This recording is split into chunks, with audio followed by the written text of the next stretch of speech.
নমস্কার বন্ধুরা, স্বাগত জানাচ্ছি আরও একটি নতুন ভিডিওতে। আমি এই মুহূর্তে রয়েছি তারকেশ্বর রেলওয়ে স্টেশনে। আর এই ভিডিওতে আমি তোমাদেরকে দেখাবো তারকেশ্বর থেকে গোঘাট পর্যন্ত একটি ছোট্ট রেল জার্নি। ছোট্ট হলেও এই রেল রুটটি অদূর ভবিষ্যতে খুবই গুরুত্বপূর্ণ হতে চলেছে, কেননা গোঘাটের পরে ভাবাদিঘি উপরে যে রেল লাইন, সেই রেল লাইন নির্মাণ বা প্রস্তুত কমপ্লিট হয়ে গেলে হাওড়া থেকে অনেক এক্সপ্রেস ট্রেনই কিন্তু এই তারকেশ্বর, গোঘাট, ভাবাদিঘির উপর দিয়ে চলে যাবে বাঁকুড়া হয়ে বিভিন্ন স্থানে। তো তারই মাঝে একটা ছোট্ট রুট হচ্ছে তারকেশ্বর থেকে গোঘাট পর্যন্ত রেল রুট।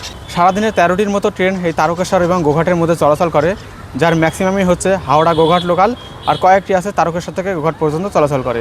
তো আমাদের ট্রেন এখান থেকে ছাড়বে 12টা 8-এর সময়। তারকেশ্বর থেকে গোঘাট পর্যন্ত 35 কিলোমিটারের মাত্র সফর। 10 টাকা দিয়ে টিকিট কেটে নিয়েছি। আর এর মাঝে প্রায় ওই 4 থেকে 5টির মতো প্ল্যাটফর্ম পড়বে। প্রত্যেকটি প্ল্যাটফর্মে আমি তোমাদেরকে দেখাবো। তার আগে তোমাদের তারকেশ্বর রেলওয়ে স্টেশনটিকে দেখিয়ে দিই। সামনে ওদিকে দেখতে পাচ্ছ অপোজিট সাইডে রয়েছে 1 এবং 1A প্ল্যাটফর্ম, আর এদিকে রয়েছে 2 এবং 3 নম্বর প্ল্যাটফর্ম। 6টির মতো রেলওয়ে ট্র্যাক রয়েছে এই রেলওয়ে স্টেশনে। আর এই স্টেশনের স্টেশন কোড TAK। এই মুহূর্তে তারকেশ্বরের 3 নম্বর প্ল্যাটফর্মে ঢুকছে শেওড়াফুলি তারকেশ্বর লোকাল। এই ট্রেনটা এখান থেকে আবার পুনরায় হাওড়ার দিকে রওনা দেবে। এরপরেই আমাদের ট্রেন রয়েছে। এই ট্রেনটা চলে গেলেই কিন্তু পরবর্তী ট্রেন রয়েছে আমাদের 12টা 8-এর সময় এই তারকেশ্বর থেকে ছাড়বে গোঘাটের উদ্দেশ্যে। আর ট্রেন আসতেই দেখো এখানকার পান্ডাদের ছোটাছুটি চালু হয়ে গেছে, এবং সেই সাথে যারা এখান থেকে হাওড়ার উদ্দেশ্যে যাবে তাদেরও।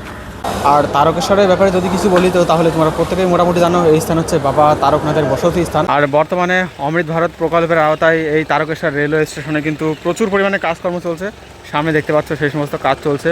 উপরে এই সমস্ত পুরাতন বিল্ডিং ভেঙে চুরে নতুন নতুন বিল্ডিং বানানো হচ্ছে। একেবারে যে তারকেশ্বর মন্দির রয়েছে সেই মন্দিরের আদলে কিন্তু অদূর ভবিষ্যতে এই তারকেশ্বর রেলওয়ে স্টেশনটিকে সাজিয়ে ফেলা হবে। পেছন দিকে তার স্ট্রাকচার গড়া হয়েছে, সেটা দেখেই আশা করি তোমরা বুঝতে পারছো।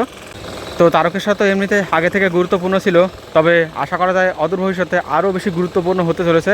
এই সমস্ত কাজকর্ম দেখলেই কিন্তু সেটা বুঝতে পারা যায়।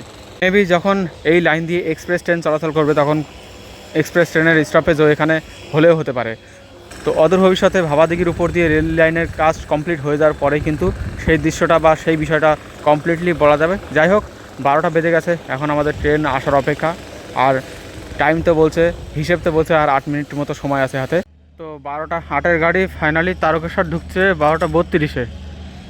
ইন্সপেকশন কার এসছে এখানে, যে অমৃত ভারত প্রকল্পের কাজ হচ্ছে সেই জন্য, বোধহয় এই জন্যই এই লেটটা হয়েছে।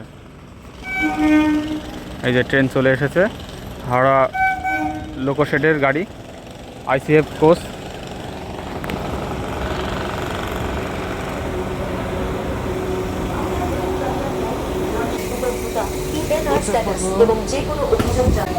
এই ট্রেনটা প্রধানত আসলে হাওড়া থেকে, তো তার জন্য কিন্তু ট্রেনের মধ্যে আগে থেকেই প্যাসেঞ্জার ছিল, যদিও ভিড় তেমন কিছুই নেই, একেবারে ফাঁকা ফাঁকাই ট্রেন রয়েছে। তো আমার যেহেতু তথ্য কালেক্ট করা প্রয়োজন, তো আমি আর বসলাম না, ফাঁকা রয়েছে যদি সিট সবই বলতে গেলে। ফাইনালি ছাড়ছে তারকেশ্বর থেকে গোঘাট যাওয়ার ট্রেন তারকেশ্বর রেলওয়ে স্টেশন থেকে।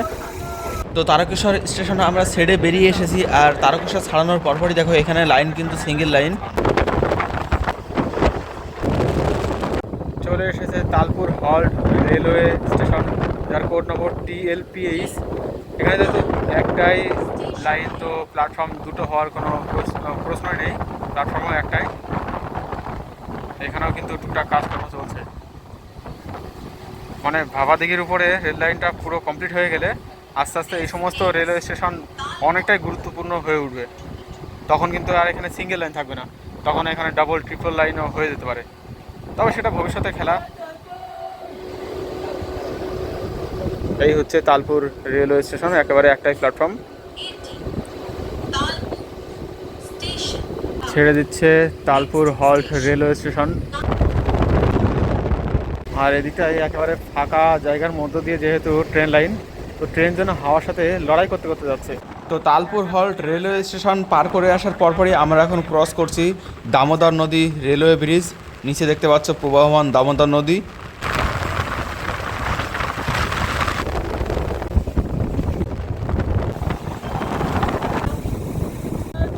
চলে এসেছে তকিপুর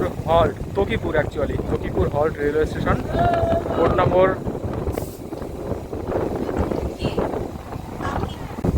TKPH, এই স্টেশনের কোড নম্বর। আর এখানেও সেই একই অবস্থা, সিঙ্গেল লাইন। তো যেহেতু সিঙ্গেল প্ল্যাটফর্ম। আর স্টেশনটা অনেকটা কার্ভ, দূর থেকে দেখতে বেশ দারুণ লাগছে। ট্রেন দাঁড়িয়ে আছে স্টেশনের সাথে।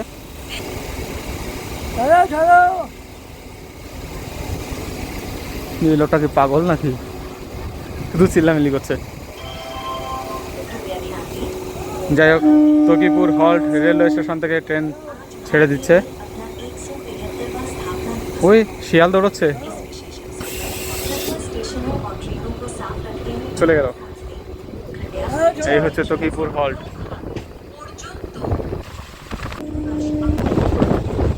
এটা আর একটা নদী, এটা হচ্ছে মুন্ডেশ্বরী নদী। আর আমরা এখন পার করছি হরিণখোলা রেলওয়ে ব্রিজ। নিচে দিয়ে দেখতে পাচ্ছ প্রবাহন রয়েছে মুন্ডেশ্বরী রিভার।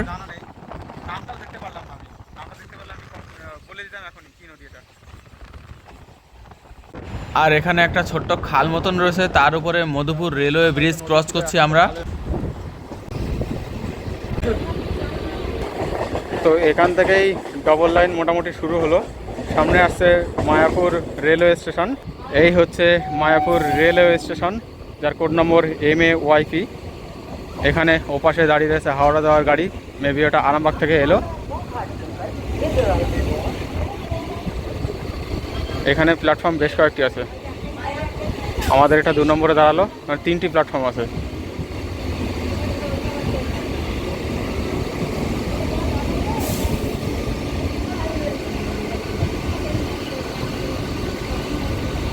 ওয়াও, কি সুন্দর ফুলের গাছ।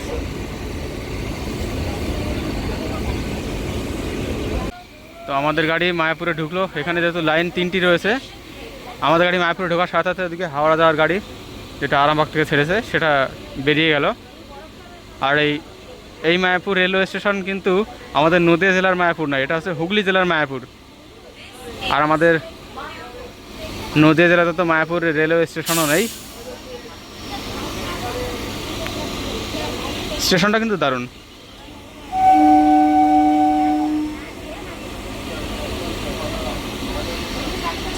ছেড়ে দিচ্ছে মায়াপুর।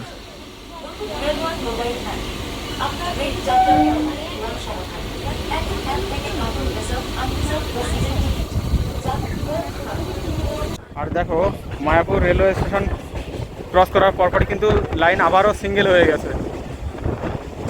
এই দেখো, আস্তে আস্তে লাইন সিঙ্গেল হয়ে গেল আবার।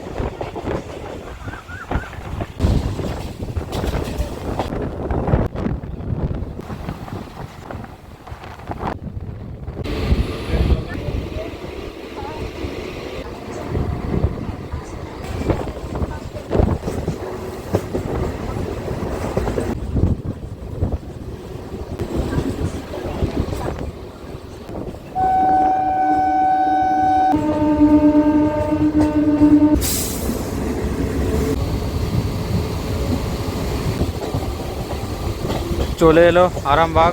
আর আরামবাগ আসার পরপরই এখানে লাইনও 3টি এবং সেই সাথে প্ল্যাটফর্মও 3টি হয়ে গেছে।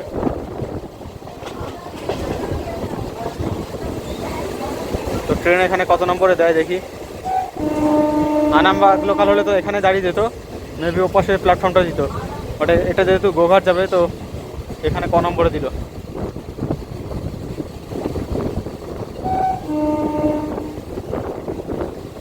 এই হচ্ছে আরামবাগের প্ল্যাটফর্ম।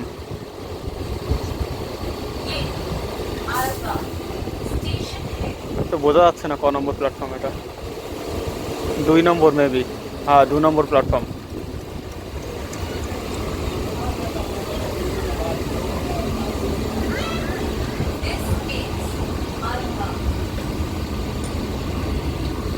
এইখানে রেলের প্রচুর কাজকর্ম চলছে।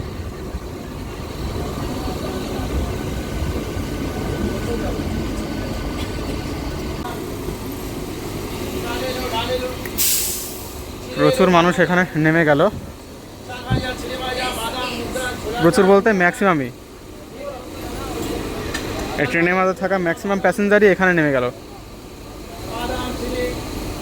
আমাদের ট্রেনও এখনই ছেড়ে দেবে। এখানে মূলত যে রেল লাইনের স্লিপারগুলো, পুরনো রেল লাইনের স্লিপার, সেগুলোকে ডেমোলিশ করা হচ্ছে। আর নতুন স্লিপারও মেবি এখানে কোথাও তৈরি করা হয় হয়তো। এই দেখো, ম্যাক্সিমাম প্যাসেঞ্জার এখানে নেমে গেল। আর কম নয়, কিন্তু প্রচুর মানুষ কিন্তু এখানে ট্রেন থেকে নামলো। তো এই লাইনটা পুরোপুরি কমপ্লিট হলে, মানে যেদিন পুরোপুরি একদম হাওড়া থেকে বাঁকুড়া পর্যন্ত লোকাল ট্রেন যাবে এই লাইন ধরে, তখন কিন্তু এই রুটে প্যাসেঞ্জার আরও অনেক বাড়বে। কারণ অনেক আছে তারা বাঁকুড়াতে যেতে চায়, কিন্তু এই রুটটাকে অ্যাভয়েড করে চলে, মাঝে যেহেতু কোনো কানেকশন নেই। পরবর্তী ভিডিওতে দেখাবো সেই জায়গায় কেমন কি কাজকর্ম চলছে। যাই হোক, আমাদের ট্রেনের এখানে হর্ন বেজে গেছে এবং সে সাথে আরামবাগ ছেড়ে দিচ্ছে।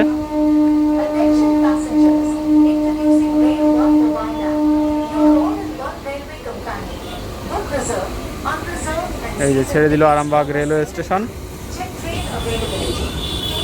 আর এখানে রেলের প্রচুর কাজকর্ম চলছে।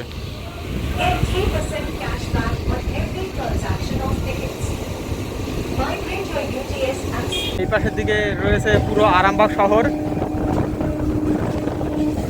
আর দেখো, আরামবাগ স্টেশন ছাড়ানোর পরপরই কিন্তু আবারও লাইন হয়ে গেছে সিঙ্গেল।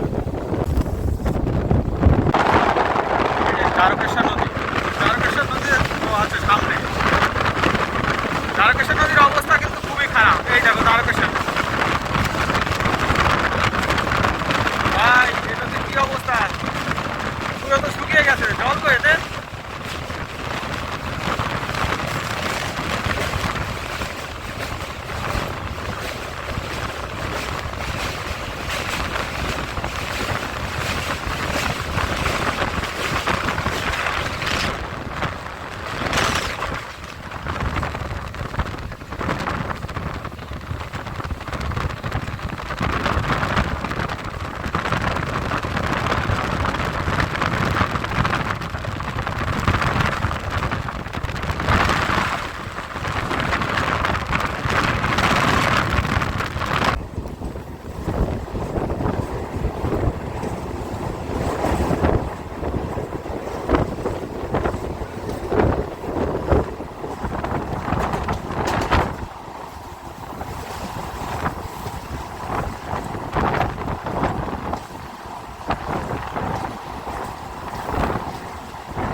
সামনে আমাদের ট্রেন এবার প্রবেশ করতে চলেছে গোঘাট রেলওয়ে স্টেশনে, যার কোড নম্বর GOGT।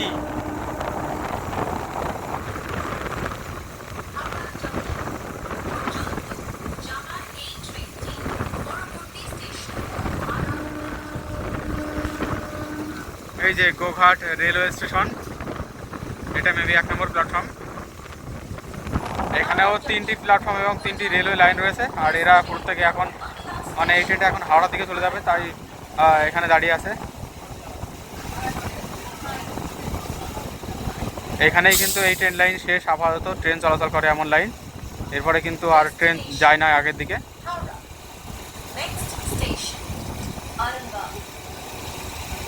এই ভাই, আরামবাগ না, এটা গোঘাট।